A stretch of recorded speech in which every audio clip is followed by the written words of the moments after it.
అసలు ఏం కారణమైన అనుకుంటున్నారు మీరు? మేము ఇక్కడ చదువుకుంటానని ఆయనకి మా తమ్ముడు వ్యవసాయం చేసుకుంటూ డబ్బులు కూడా పంపించుకోవడం జరిగింది. ఇక్కడ ఏం చేస్తాడన్నది మాకు ఏం సమాచారం అందలే, మాకు ఏం తెలియలే.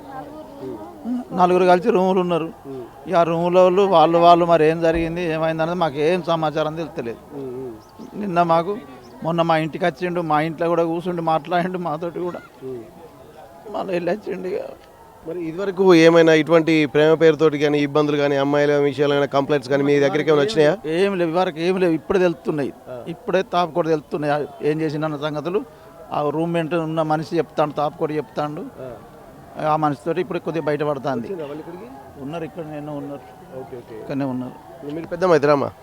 ఇప్పుడు మీకు ఉన్న దాని ప్రకారం ఇప్పుడు మనకి ఇంట్లో పిల్లలు పండగకు అటు ఇటు వస్తూ ఉంటారు కదా, ఎందుకంటే బీటెక్ ఫైనల్ ఇయర్ అంటే 3 ఏళ్ళు చదివి ఉంటాడు కాబట్టి మీకు తెలిసి ఉంటుంది. ఇల్లు కొద్దిగా దూరం ఉంటుంది సార్, దూరం ఉంటుంది. మా పక్కన వాళ్ళు వేరే ఎక్కడ కట్టుకున్నారు, మేము వేరే ఎక్కడ కట్టుకున్నాం. ఆ అమ్మని మాట్లాడు వాళ్ళు